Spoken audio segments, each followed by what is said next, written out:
Would you watch this movie that stars two of our favorite old timers, bringing back action and comedy at the same time?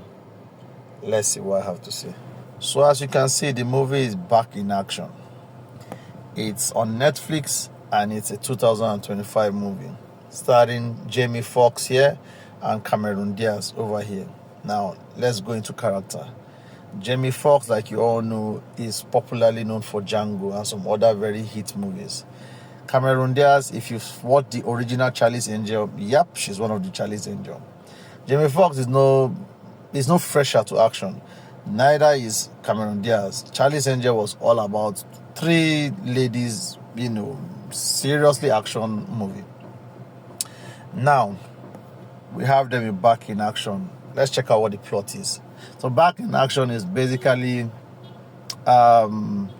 these partners in spy intelligence and all of that stuff, and they happened to go on this mission. The mission went south, they escaped, and they started living as a couple, restarted a family, and started, just stayed under the radar until, them being kind of overprotective with their children and all of that, trying to be good parents, now overprotective, and their cover is blown. Okay, so there's something that is missing and someone has to or needs to recover it from them. Now, let me talk about my concerns of the movie. The movie, action-wise, again, these are seasoned actors. Easily, they will knock it out. I didn't expect less. Videography and all of that, production was pretty much nice for me. They had a lot of stunts, a lot of things going on there, quite some things we could actually debate about and argue based off realism, but again, we won't say so much. It's just a movie that is comical and action at the same time, and that's just it. But my biggest concern is these two guys. For some reason, there was no synchronization with the two characters. It was as if Jamie was forcing his character. There was no realness. The character he was trying to portray didn't come to life. As well as Cameron Diaz also. And the problem, or what I think would be a problem, is if you are partnering in a movie, once one character is not real or is not performing well, the other character or the partner character will also not perform well. It's symbiotic. It doesn't even make sense. It's complementary. Okay? So, I don't know. I won't say, but the person I dictated very quickly, he was not just bringing that character to life. It was almost as if he was just forcing a lot of it. It was actually Jamie. And maybe it had affected Cameron Diaz also in the process. But again, that is it for me. It didn't just make the movie come to life properly. Now, into details. At a point, I felt there was no proper story writing. Now, the movie itself, the whole plot is just a cliche, spy intelligence gone wrong and all of that, like I told you much earlier. Now, Jamie has to now know that Cameron Diaz, parents are also spies and all that stuff. And they have two children, just saying they have two children. And for some reason, the two children are automatically or genetically exhibiting spy tendencies. When the other guy, I can't remember his name, said he is rushing towards Jamie's son, and Jamie's son should just do the first thing that comes to his head. And he stepped to the side and gave a lower punch, and the guy was like, "Oh, you have it in you," and all of that. I'm like, I don't get. We are not watching Spy Kids. This is not 1990 whatever. We're not watching Spy Kids. We are watching Back to Action.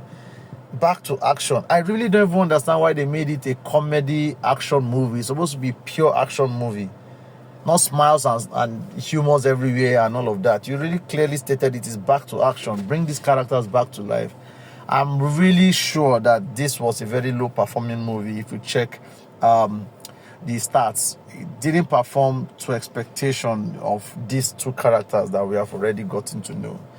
And the movie ended with a cliffhanger which indicated that there's going to be a second part of the movie. Personally, I beg you guys, don't do a second part of this movie. It is not necessary. Although where the movie suspended to, there must be a need. There is a need to have a second part of the movie.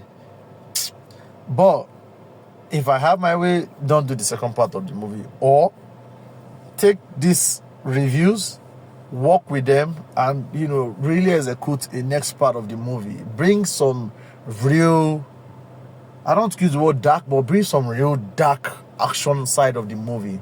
There's a movie I was supposed to review, I've forgotten the name, where this lady was the main character, and it was an action movie, and you really want to believe that she was a lady, she's going to have it fun and rosy. Oh, it wasn't fun and rosy. She took a ton of beating. Like, that is what we are talking about, something of that nature, where actually you will really see that back to action. But here is more like comic relief, kind of back to action, a little bit of comedy action, family, whatever. Overall, like I said, for me, definitely not watching the movie twice. My recommendation, if you know these two characters, then you should want to give it a try or watch it. You can watch it with family. It's fun to watch with family. Like I said, I'm not watching it again. And I really hope they don't make a part 2. But if they are doing, they should do something really spectacular. To rate it, I'll give it a 4. I'll leave it on the 4 mark. I'll put it on the 4 mark. Even if the actions were pretty much nice, although we had some of the, we had parts of the action that we could also debate on and ask questions. Why did this just happen spontaneously? All that stuff. You will give it a slide. Like I said, it's not fully action. It's action comedy, so we can easily just let some kind of thing slide. But in that said, it's for me, it's a movie. You could watch it. I'm not doing it again. If the second part comes up, I'll definitely give it a try, but not necessarily going head on and expecting something so much from it. Have fun. That's all I can say. The movie was not this. I had high hopes, but no. Don't forget to like, share, subscribe. Share it so that the algorithm picks up that we do a lot of reviews and movies a lot. And with that, we go to the next review.